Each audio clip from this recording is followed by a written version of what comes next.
dia, irmãos. O Ministério de Ensino Bíblico da Primeira Igreja Batista de Manaus continua hoje a série de estudos iniciada no domingo passado a respeito dos nossos privilégios por estar em Jesus.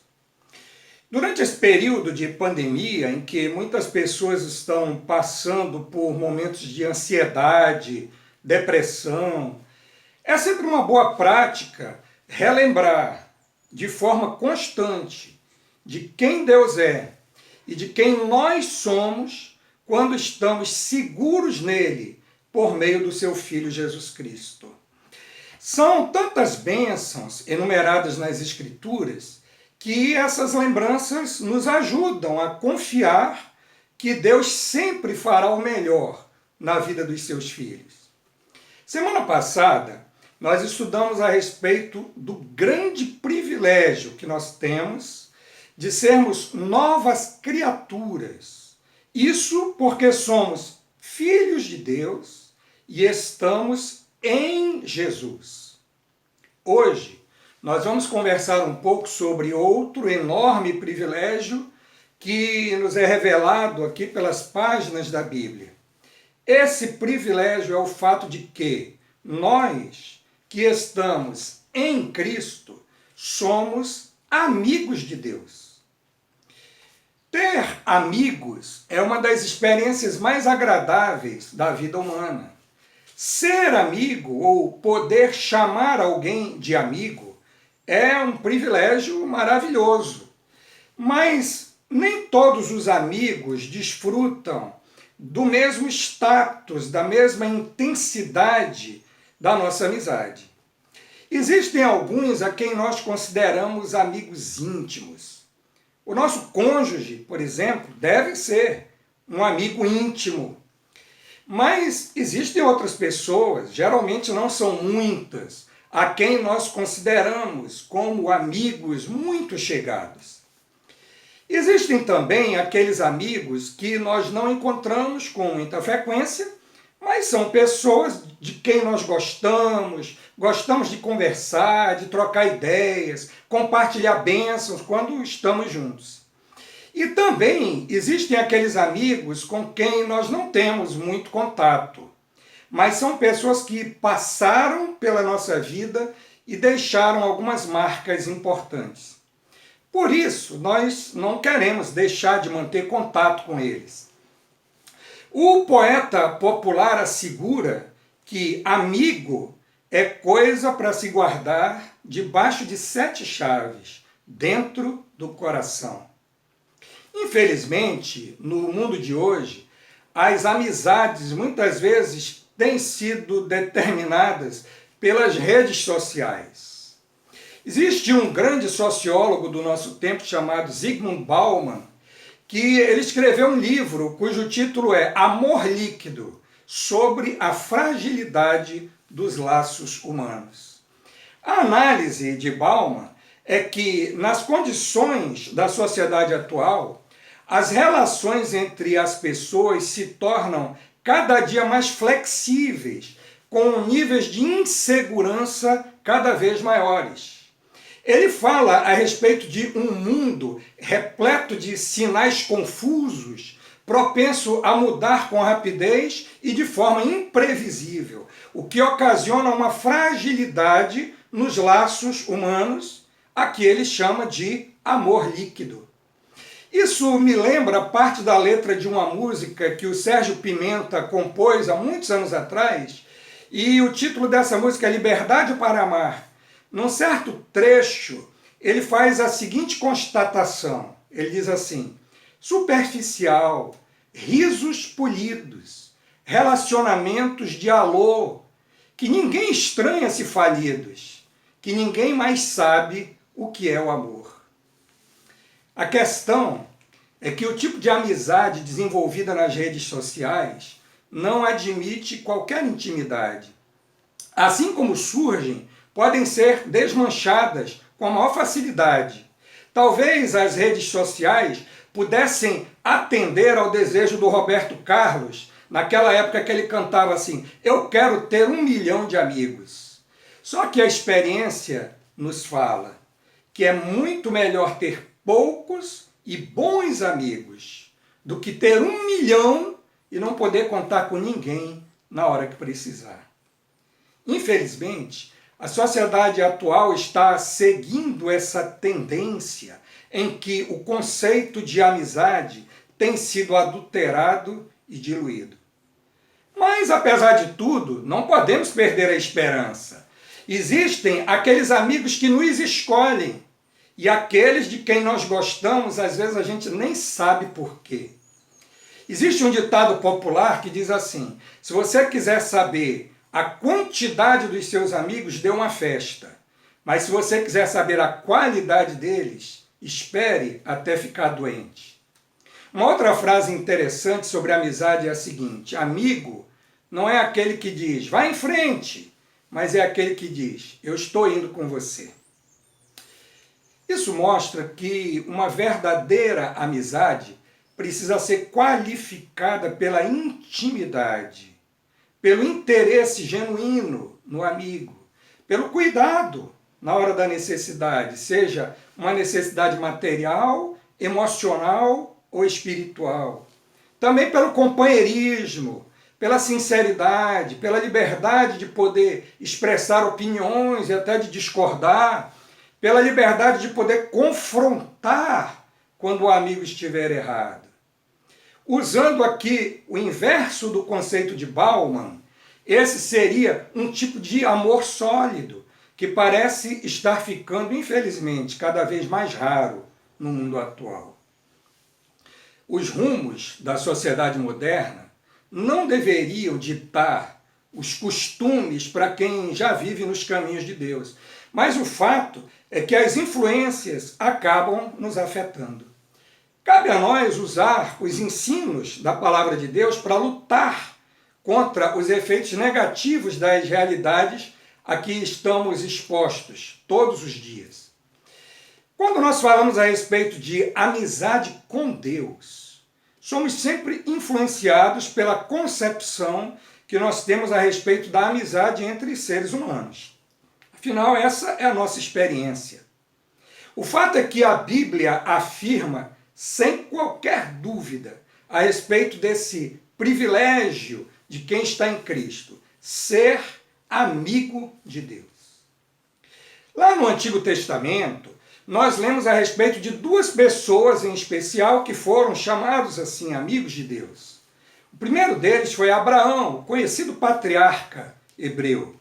A sua experiência de fé, de obediência a Deus, de submissão a Deus, o levou a ser considerado pelo próprio Deus como seu amigo. Além disso, essa amizade é confirmada em pelo menos 3 lugares nas Escrituras. O primeiro deles aparece em 2 Crônicas, capítulo 20, versículo 7, que diz assim: Ó nosso Deus, acaso não expulsaste os moradores dessa terra de diante do teu povo de Israel? E não a deste para sempre a posteridade de Abraão, teu amigo? Agora, interessante é que mais tarde, o profeta Isaías, ele confirmou essa amizade de Abraão com Deus, mas aqui aparecem palavras do próprio Deus. Isaías mostrou que o povo israelita foi testemunha e também recebeu as bênçãos dessa amizade de Deus com Abraão.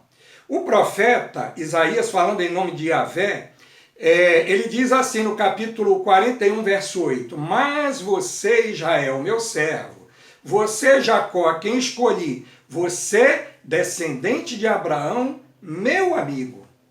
A amizade de Abraão com Deus abençoou toda a sua descendência e se tornou um paradigma para todos aqueles que, pela fé, se aproximam de Deus. Mas lá no Novo Testamento também nós temos o testemunho de Tiago.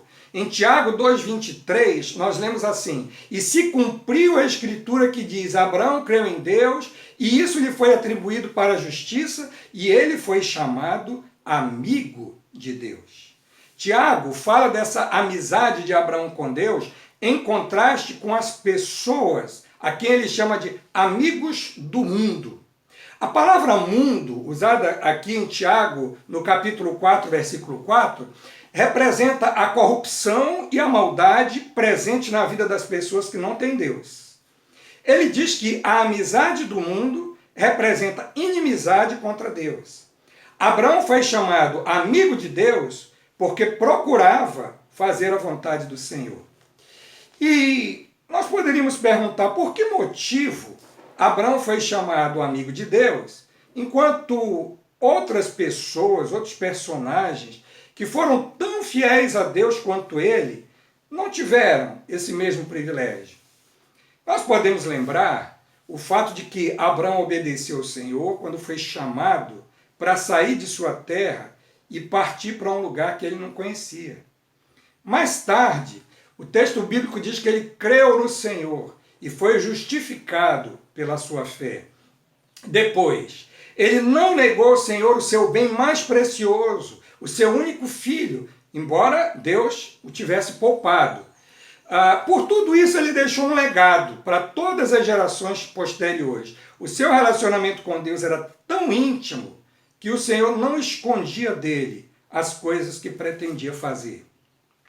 Mas há um outro homem lá no Antigo Testamento que foi chamado amigo de Deus também. Esse foi Moisés. Lá em Êxodo, capítulo 33, verso 11, nós lemos assim: o Senhor falava com Moisés face a face, como quem fala com o seu amigo. Depois, Moisés voltava para o arraial. Moisés foi um homem que aprendeu a confiar em Deus no meio de muitas provas, de muitas tribulações. Deus poupou a sua vida quando ele ainda era um recém-nascido, proveu para ele uma criação privilegiada e mais tarde, devido às circunstâncias, ele teve de fugir, se refugiar no deserto, trabalhou como pastor de ovelhas por 40 anos, até o momento em que Deus o encontrou e o chamou para libertar o seu povo do Egito. Depois disso, por mais 40 anos, ele liderou o povo com integridade e obediência a Deus. O testemunho do autor da carta aos Hebreus a respeito de Moisés nos ajuda a entender por que ele foi chamado amigo de Deus. No capítulo 11, versos 24 a 26 de Hebreus, nós lemos assim: pela fé, Moisés, sendo homem feito, recusou ser chamado filho da filha de Faraó, preferindo ser maltratado junto com o povo de Deus, a usufruir prazeres transitórios do pecado. Ele entendeu que ser desprezado por causa de Cristo era uma riqueza maior do que os tesouros do Egito, porque contemplava a recompensa. Na próxima parte do nosso estudo, nós vamos ver um pouquinho mais a respeito da amizade de Deus com as pessoas.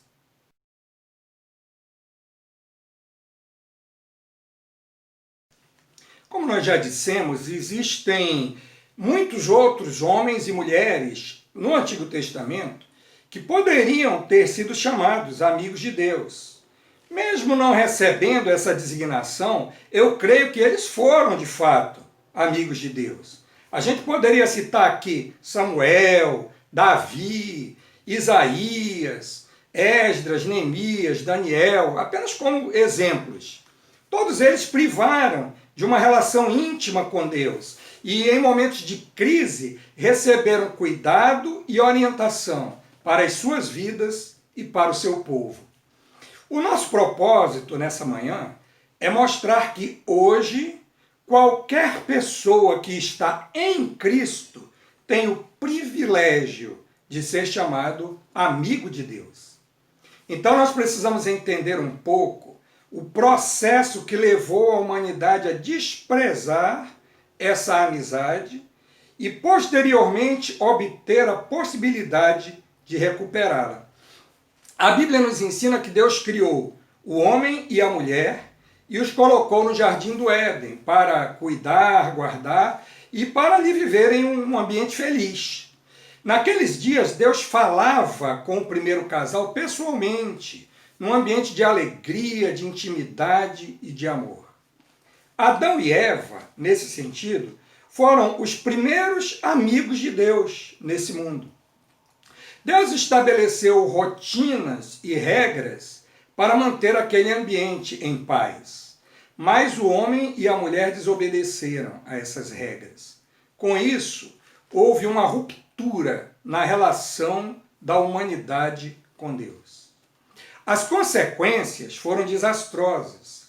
Não podemos esquecer que Adão e Eva eram os representantes de toda a raça humana. Então, o pecado entrou no mundo e a partir dali as pessoas passaram a ser egoístas e a fazer o mal. Logo, logo aconteceu o primeiro homicídio, fruto de um coração amargurado pelo pecado. A família foi atingida pela violência e pela tristeza da separação de um ente querido. Mas a maior consequência mesmo foi a perda da amizade com Deus. A partir do pecado de Adão e Eva, todas as pessoas nascidas neste mundo se tornaram pecadores. Essa situação é descrita por Paulo com muito realismo, quando ele escreve aqui aos Romanos, capítulo 3, versos 10 a 18. Eu quero ler esse texto todo, porque ele é importante para a nossa compreensão. Paulo diz assim: como está escrito, não há justo, nenhum sequer. Não há quem entenda, não há quem busque a Deus. Todos se desviaram e juntamente se tornaram inúteis. Não há quem faça o bem, não há nenhum sequer. A garganta deles é sepulcro aberto, com a língua enganam, veneno de víbora está em seus lábios, a boca eles a têm cheia de maldição e amargura, os seus pés são velozes para derramar sangue, nos seus caminhos há destruição e miséria, eles não conhecem o caminho da paz, não há temor de Deus diante dos seus olhos. Embora os homens em seu estado natural não tenham nenhuma condição de buscar a reconciliação com Deus, Deus nunca desistiu de restaurar essa amizade. O plano de Deus para a reconciliação com os homens começou a ser posto em prática imediatamente após o pecado. Deus prometeu enviar o seu ungido para pagar o preço pelos nossos pecados. Nós já sabemos que a consequência do pecado é a morte. Nós lemos sobre isso em Gênesis, lá no capítulo 2, verso 17, e também em Romanos, quando Paulo escreve aos Romanos, capítulo 6, e no verso 23. Então, se alguém precisa morrer para pagar esse preço e providenciar a reconciliação dos homens com Deus, esse alguém foi o ungido que Deus enviou. Deus enviou o seu próprio Filho Jesus para realizar o seu plano. Por isso, Paulo também continua, ainda na sua carta aos Romanos, capítulo 5, versículos 6 a 8, onde ele diz o seguinte: porque Cristo, quando nós ainda éramos fracos, morreu a seu tempo pelos ímpios. Dificilmente alguém morreria por um justo, embora por uma pessoa boa, alguém talvez tenha coragem para morrer. Mas Deus prova o seu próprio amor para conosco, pelo fato de Cristo ter morrido por nós, quando nós ainda éramos pecadores. A morte de Jesus pagou o preço pelo nosso pecado e abriu o caminho para que a nossa amizade com Deus fosse restaurada. Mas ainda resta um pequeno detalhe. Essa reconciliação deve ser manifestada por ambas as partes. Sendo assim, Deus ainda espera uma iniciativa da nossa parte em receber esse presente seu e aceitar essa reconciliação com Ele por meio de Jesus Cristo. Como nós dissemos já no estudo da semana passada, quando nós recebemos a Jesus como Salvador de nossas vidas, nós nos tornamos filhos de Deus e passamos a estar em Cristo.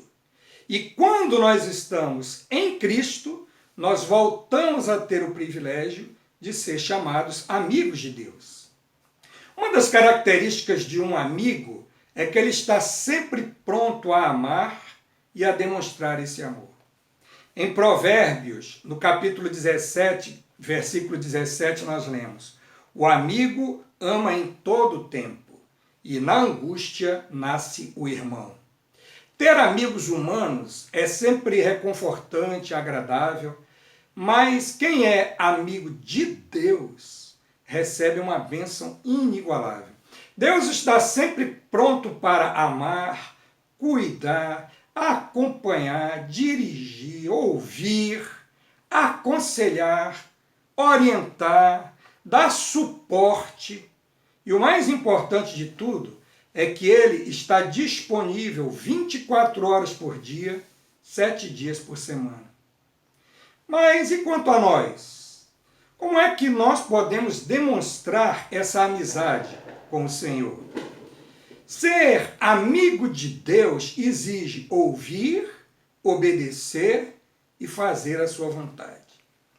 O povo de Israel, no tempo do profeta Jeremias, achava que mantinham uma amizade com Deus, mas eles estavam baseados em uma perspectiva falsa. O texto é o do profeta Jeremias, capítulo 3, versículos 4 e 5, que diz o seguinte, acompanhe comigo. Não é fato que agora mesmo você me invoca dizendo: meu pai, tu és meu amigo desde a minha mocidade, conservarás para sempre a tua ira? Ou a reterás até o fim? Sim, é isso que você diz, mas comete maldade até não poder mais.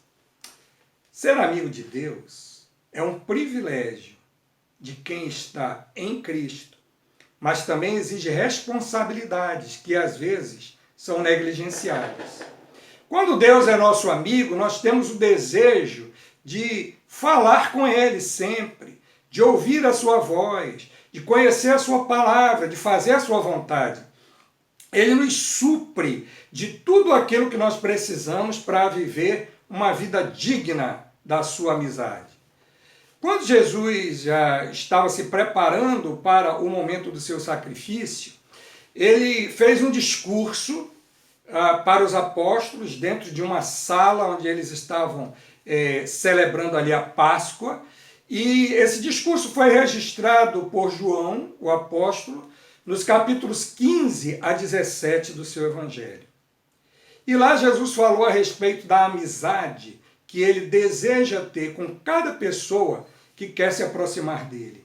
Eu quero ler o texto que está aqui no Evangelho de João, capítulo 15, João capítulo 15, versos 13 a 15, que diz assim: ninguém tem maior amor do que este, de dar a própria vida pelos seus amigos.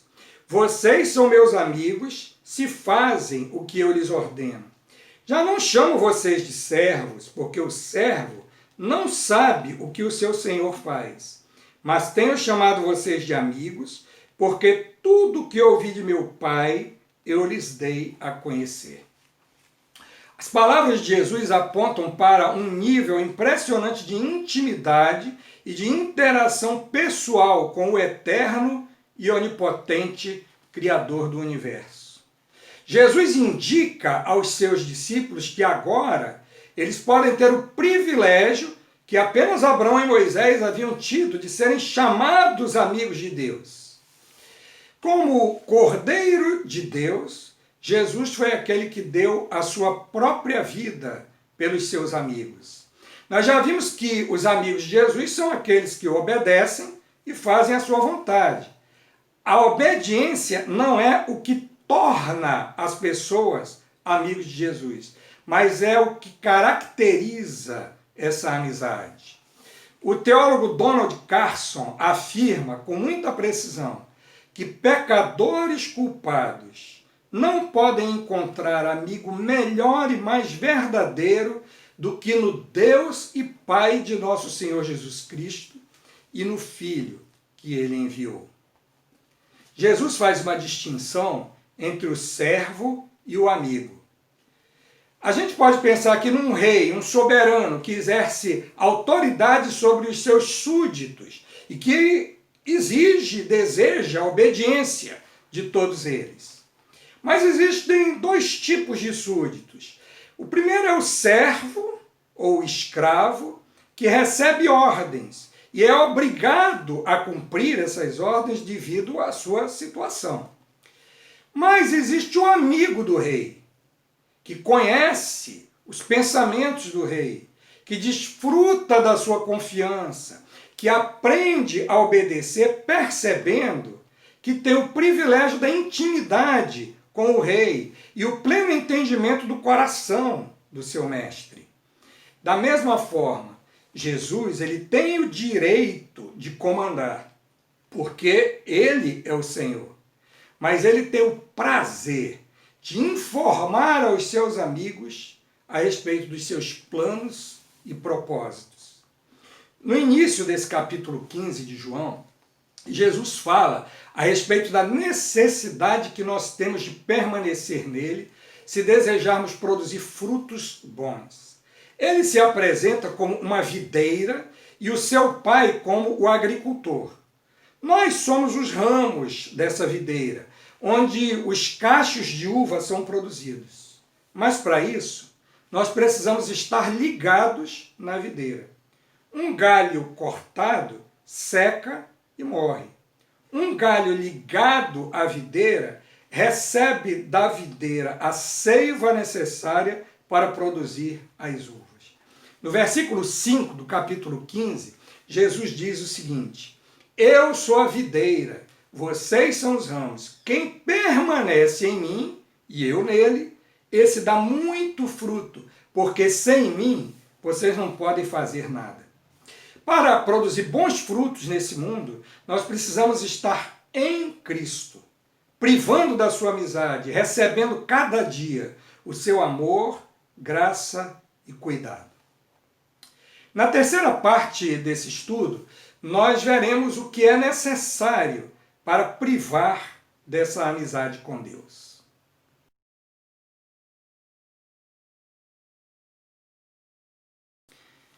Para privar desse relacionamento íntimo com Jesus, nós precisamos conhecê-lo mais a cada dia. Ele sempre nos surpreende, mostrando alguma coisa nova e diferente em sua palavra que nós ainda não tínhamos prestado atenção. Há alguns anos eu li pela primeira vez um sermão de Charles Swindoll, para onde eu tenho voltado com alguma frequência. Eu creio que ele foi muito feliz ao expor as ideias a respeito da intimidade que nós podemos e devemos ter com o Deus Todo-Poderoso. Eu vou tentar expor um pouquinho o conteúdo da parte central desse sermão. E eu espero que ele ajude você, assim como tem me ajudado também.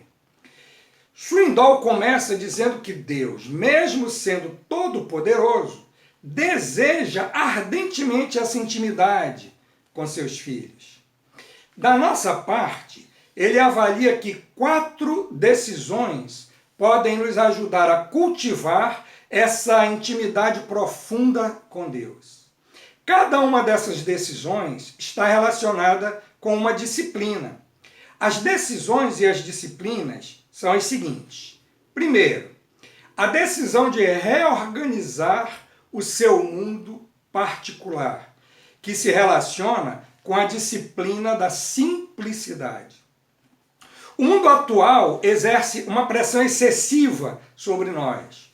Nós somos compelidos a adquirir e acumular coisas e a assumir um dia a dia exaustivo, tenso, pensando que um dia nós vamos poder parar e desfrutar de tudo que nós construímos. Mas muitas vezes esse dia não chega. Ou então, quando ele chega, ele nos encontra tão debilitados que nós já não temos força para aproveitar a vida. Swindoll aconselha que para reorganizar o nosso próprio mundo, existe a necessidade de simplificar. Essa necessidade é imperativa. Se nós não fizermos assim, nunca conseguiremos encontrar um tempo tranquilo para conversar com Deus. Se nos deixarmos ficar muito tempo nesse estado, o nosso coração vai esfriar em relação à amizade com Deus. E nós vamos estar perigosamente à mercê da sedução em um mundo perverso. Quando Paulo escreveu aos Coríntios, segundo aos Coríntios capítulo 11, verso 3, ele disse o seguinte: temo que assim como a serpente com a sua astúcia enganou Eva, assim também a mente de vocês seja corrompida e se afaste da simplicidade e pureza devidas a Cristo. Para manter a simplicidade e a pureza, precisamos nos esforçar para reorganizar a nossa vida particular, tornando-a mais simples. Mas esse não é um trabalho fácil. O autor afirma que aqueles que se dispõem a simplificar a sua vida logo vão descobrir que estão rigorosamente em uma viagem solitária contra o vento.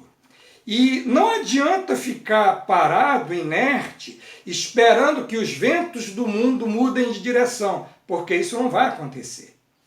Para ficarmos livres da confusão da vida diária e estarmos livres para cultivar uma intimidade salutar com o Todo-Poderoso, a simplicidade não é apenas uma coisa boa, mas é essencial. No entanto, ela não é automática. Essa decisão vai exigir uma determinação muito forte da nossa parte. É uma decisão que abrange o abandono do consumismo, do acúmulo desordenado de coisas e de ocupações e a busca por uma vida mais simples e tranquila. Existe uma segunda decisão, que é a decisão de aquietar-se, que se relaciona com a disciplina do silêncio. Nós vivemos hoje num mundo excessivamente barulhento, em todos os sentidos. Os nossos ouvidos não se acostumam mais ao silêncio. Eles requerem sempre alguma coisa a mais. O salmista, no Salmo 46, verso 10, ele proclama o convite do Senhor que diz assim: aquietai-vos e sabei que eu sou Deus. Na versão A Mensagem, de Eugene Peterson, esse convite aparece da seguinte maneira: caia fora da agitação, contemple-me com amor, durante um longo tempo, a mim que sou o seu Deus das alturas.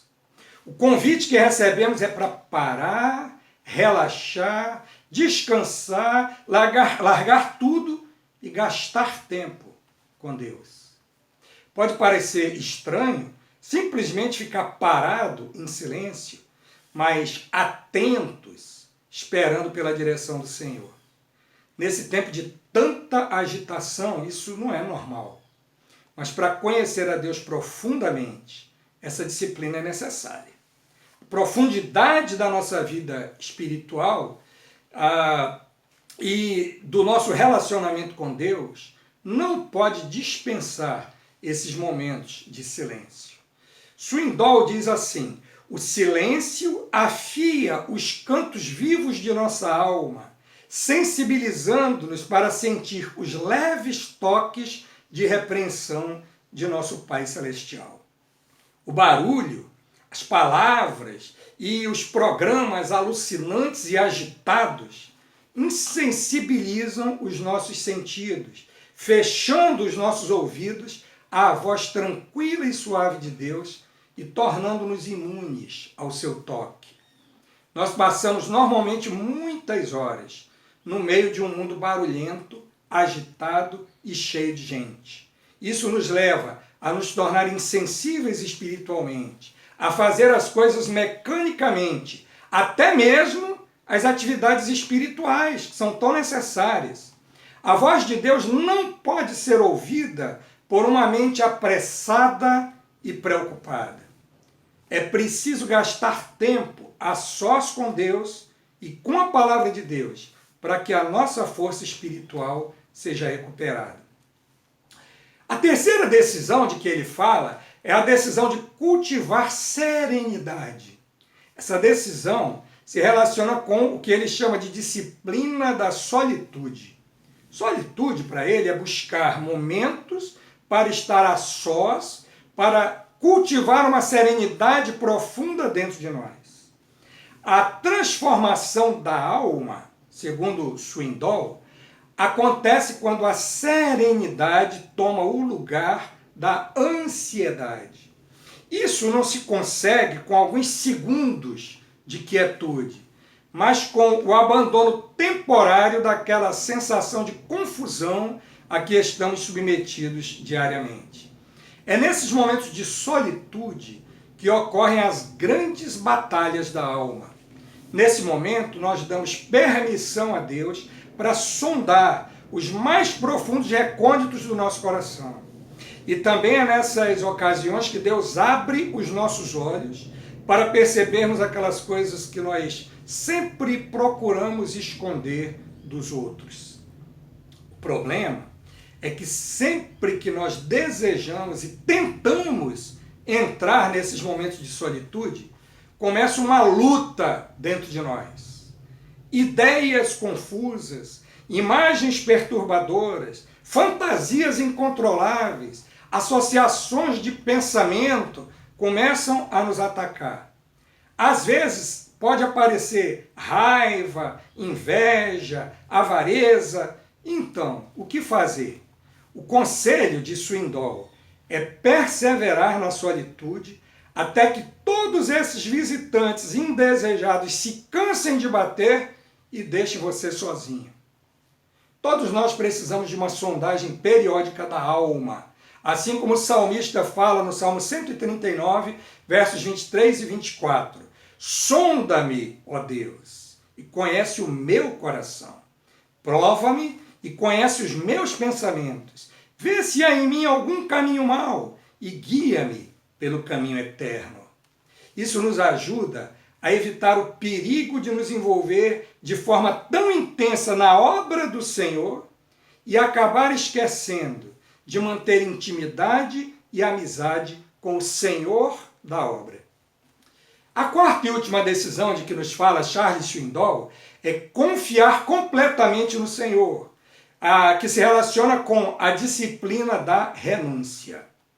Quem sabe essa expressão, confiar no Senhor, já tem sido tão repetida que pode ter se tornado para muitos um clichê sem sentido. O problema é que sem essa confiança irrestrita, não há como cultivar uma amizade sólida com Deus. O sábio que escreveu os Provérbios se expressou da seguinte maneira no capítulo 3, versos 5 e 6. Confie no Senhor de todo o seu coração e não se apoie no seu próprio entendimento. Reconheça o Senhor em todos os seus caminhos e Ele endireitará as suas veredas. Para experimentar uma completa confiança no Senhor, é necessário desenvolver a disciplina da renúncia. Swindoll afirma que a renúncia é a chave que abre os cofres de Deus, que contém os seus melhores e mais profundos tesouros. Mas, infelizmente, renúncia é uma palavra que sumiu do vocabulário das pessoas. Em outras áreas, aliás, em todas as áreas da nossa vida, o que nós vemos são pessoas brigando e exigindo seus direitos, fazendo e executando os seus próprios planos e buscando pelas suas prerrogativas.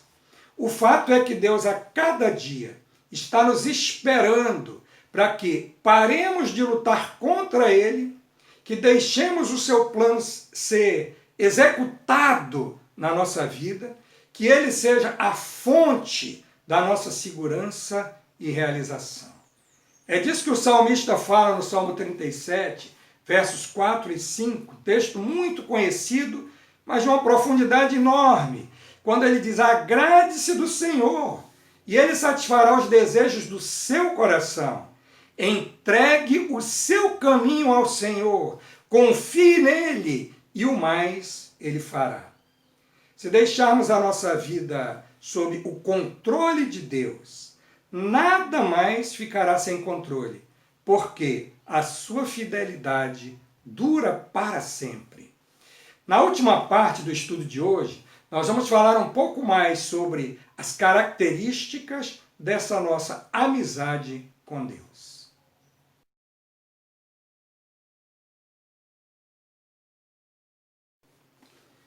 Quem poderia imaginar um dia ter o privilégio de ser chamado amigo de Deus? Por outro lado, quem poderia pensar em alguém que desprezaria essa oportunidade? Bom, pode parecer incrível, mas existe gente que age dessa maneira. É sobre essas pessoas que Paulo fala quando ele escreve a Timóteo, na segunda carta a Timóteo, no capítulo 3, versos 1 a 4, quando ele diz assim: mas você precisa saber disto. Nos últimos dias sobrevirão tempos difíceis, pois os seres humanos serão egoístas, avarentos, orgulhosos, arrogantes, blasfemadores, desobedientes aos pais, ingratos, ímpios, sem afeição natural, implacáveis, caluniadores, sem domínio de si, cruéis, inimigos do bem, traidores, atrevidos, convencidos, mais amigos dos prazeres do que amigos de Deus. Essa é a realidade das pessoas que menosprezam a amizade com Deus e preferem ser amigos dos prazeres, no dizer de Paulo. Em outras palavras, eles só se importam com a sua própria vida e desprezam a Deus e os outros.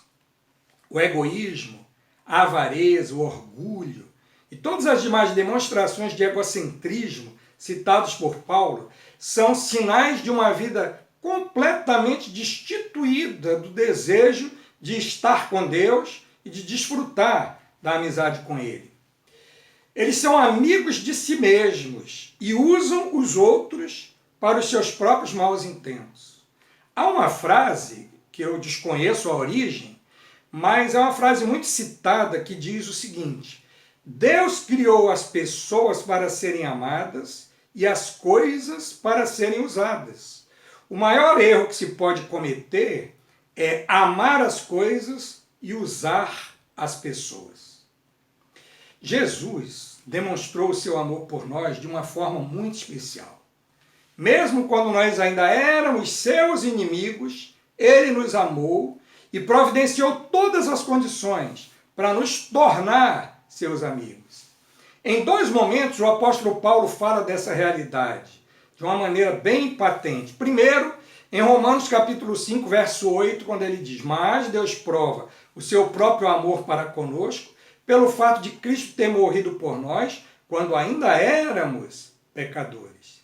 E quando ele escreve aos Colossenses, no capítulo 1, versos 21 e 22, ele diz assim: e vocês, que no passado eram estranhos e inimigos no entendimento, pelas obras más que praticavam, agora, porém, ele os reconciliou no corpo da sua carne, mediante a sua morte, para apresentá-los diante dele santos, inculpáveis e irrepreensíveis. Quando nós desenvolvemos uma amizade verdadeira, nós devemos ser gratos por isso. Quando nós percebemos esse amor tão grande que Deus demonstrou por nós, não existe outra atitude mais apropriada, a não ser a eterna gratidão dos nossos corações. Por isso nós somos exortados em todo o tempo, no Novo Testamento, a manter uma atitude de gratidão, manifestando essa gratidão todos os dias. Eu gosto imensamente do conselho de Paulo aos Colossenses, capítulo 3, verso 16. Que a palavra de Cristo habite ricamente em vocês. Instruam e aconselhem-se mutuamente em toda a sabedoria, louvando a Deus com salmos, hinos e cânticos espirituais, com gratidão no coração. Uma outra característica da amizade é o desejo de estar junto. É muito bom passar um tempo com um amigo especial, bater um bom papo, melhor ainda quando acompanhado de um cafezinho, né? Jesus deseja sempre desfrutar da nossa companhia e da parte dele, ele está sempre pronto a se encontrar conosco a qualquer hora do dia ou da noite. Por isso, só depende de nós separar um tempo para conversar com ele. Ele mesmo prometeu em Mateus 28:20, eu estou com vocês todos os dias, até o fim dos tempos. Mas em outros lugares na Bíblia nós lemos sobre a presença de Deus junto a nós. Por exemplo, em Filipenses 4:9, Paulo diz assim, o que também aprenderam, receberam e ouviram de mim, e o que viram em mim, isso ponham em prática, e o Deus de paz estará com vocês. Em 2 Coríntios 13:11, a gente lê assim, procurem aperfeiçoar-se, consolem uns aos outros, tenham o mesmo modo de pensar, vivam em paz, e o Deus de amor e de paz estará com vocês. Mais uma característica da amizade é a lealdade. Aprendemos muito com a história da amizade entre Davi e Jonatas, descrita lá no primeiro livro de Samuel, capítulo 20. Eles eram tão amigos que fizeram um pacto que foi cumprido mesmo depois da morte de Jonatas. Davi mostrou lealdade para com o seu amigo quando ele acolheu Mefibosete, um filho de Jonatas, que era deficiente físico. E Davi deu a ele e a sua família um status na corte e suprimentos por toda a vida. Como é difícil encontrar lealdade no mundo atual, mas o verdadeiro amigo é leal. Jesus é sempre um amigo leal. Ele cumpre todas as promessas que nos fez. O autor da carta aos Hebreus nos assegura, no capítulo 10, verso 23, guardemos firme a confissão da esperança, sem vacilar, pois quem fez a promessa é fiel. E Paulo, quando escreveu aos Coríntios, lá em 2 Coríntios, capítulo 1, verso 20, ele diz assim, porque todas as promessas de Deus têm nele o sim. Por isso também por meio dele se diz o amém, para a glória de Deus, por meio de nós. Um outro maravilhoso texto sobre a lealdade de Deus em cumprir suas promessas, a gente encontra lá no Antigo Testamento, no livro de Números, capítulo 23, verso 19. Diz assim, Deus não é homem para que minta, e nem filho de homem para que mude de ideia. Será que, tendo ele prometido, não o fará? Ou tendo ele falado, não o cumprirá? Um verdadeiro amigo também não deixa de chamar a atenção do seu amigo quando é necessário. Da mesma forma, a lealdade da amizade com Deus é demonstrada no fato de que ele não nos deixa permanecer no erro sem nos corrigir. Ele sabe nos repreender na hora certa para prevenir muitas consequências trágicas que poderiam nos atingir. É sobre isso que nós lemos em Hebreus capítulo 12, versos 5 e 6. E vocês se esqueceram da exortação que lhes é dirigida como a filhos. Filho meu, não despreze a correção que vem do Senhor, nem desanime quando você é repreendido por ele, porque o Senhor corrige a quem ama e castiga todo filho a quem aceita. Um amigo também é aquele que está disposto a proteger o outro quando necessário. Em situações de necessidade ou de perigo, o amigo está sempre por perto para cuidar e providenciar proteção. Deus, como nosso amigo, cuida de nós como nenhum amigo humano jamais poderia fazer. Sobre isso, as palavras do próprio Jesus nos dão a certeza de que ele sempre cuidará de nós e nos protegerá. Mateus capítulo 6, verso 26. Jesus diz, observem as aves do céu, que não semeiam, não colhem, nem ajuntam em celeiros. No entanto, o Pai de vocês que está no céu as sustenta. Será que vocês não valem mais do que as aves? E nós temos uma maravilhosa promessa de Deus no Salmo 91, versículo 14. Porque a mim se apegou com amor, eu o livrarei, eu o protegerei, porque conhece o meu nome. Que privilégio maravilhoso que nós temos, por estar em Cristo. Somos amigos de Deus. podemos privar da intimidade com o Todo-Poderoso. Não há nada melhor na vida do que saber que Ele é nosso amigo e cuida de nós a cada momento. Agora eu queria que você parasse um pouco e refletisse comigo sobre algumas questões. A Bíblia revela que quem está em Cristo é amigo de Deus. Você, que um dia já entregou a sua vida a Cristo, tem essa plena consciência? Você pode dar graças a Deus agora mesmo por saber que Ele é seu amigo? Quais as atitudes em sua vida demonstram de modo característico que você é amigo de Deus? Você tem dado frutos que demonstrem a profundidade dessa sua amizade para com o Senhor?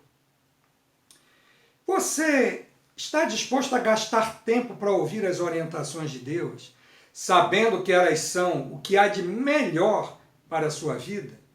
Você está disposto a desenvolver as disciplinas da simplicidade, do silêncio, da solitude e da confiança irrestrita no Senhor para aumentar a sua intimidade com o Todo-Poderoso?